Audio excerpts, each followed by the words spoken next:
Welcome back to పద్దు express. ఇదేంటో తెలుసా? రాగి దోశ అండి.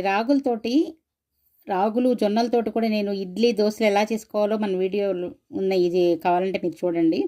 ఇది రాగిలతోటి కూడా చూడండి. అంతకుముందు జొన్నలది చూపించాను, మళ్ళీ షార్ట్ వీడియో కూడా. ఇది లాంగ్ వీడియో కూడా ఉంది మళ్ళీ. ఇది కూడా షార్ట్ చూడండి. రాగులతోటి చూడండి ఎంత బాగా దోశ వచ్చిందో. రాగి దోశ చాలా చాలా బాగుంటుందండి. తప్పకుండా మీరు కూడా ట్రై చేయండి. ఇది ఎలా చేసుకోవాలి ఏంటనేది నాది లాంగ్ వీడియో ఉంది చూడండి. రాగులు, మినుములు చక్కగా ఇవన్నీ కలుపుకొని ఎంతో ఈజీగా రాత్రిపూట నానబెట్టేసుకోండి. దీనితో పాటు ఇది అటుకులు వేస్తున్నాను. అటుకులు కూడా నేను బ్రౌన్ కలర్ అటుకులే తీసుకున్నాను. అంటే హెల్త్కి ఎంత మంచిది చెప్పండి. వీటితో పాటు కొంచెం మెంతులు కూడా వేసుకుంటున్నాను చూడండి. మెంతులు కొంచెం ఎక్కువే వేసుకుంటున్నాను.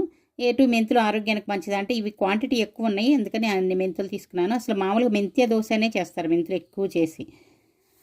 అలా చక్కగా మెంతులు కూడా వేసుకొని అటుకులు వేసుకొని చేసుకుంటే ఇడ్లీలు కూడా చాలా చక్కగా వస్తాయండి. అలాగే దోశలు కూడా చాలా చూశారు కదా, పల్చగా ఎంత బాగా వస్తాయి. మనకి ఎంత పలచగా కావాలంటే అంత పలచగా వస్తాయి చూడండి. అన్నీ కలిపేసుకొని రాత్రిపూట నీళ్ళల్లో నానబెట్టేసేసుకోవాలి.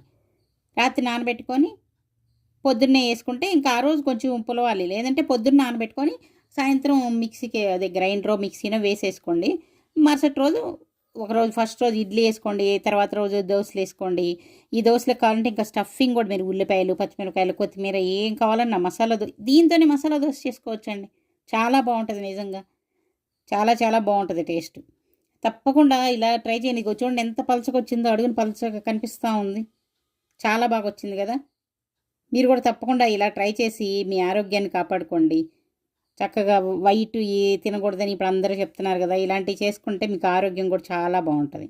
ఎలా ఉందండి వీడియో? నచ్చితే లైక్ చేయండి, షేర్ చేయండి, సబ్స్క్రైబ్ చేసుకోండి. బాయ్.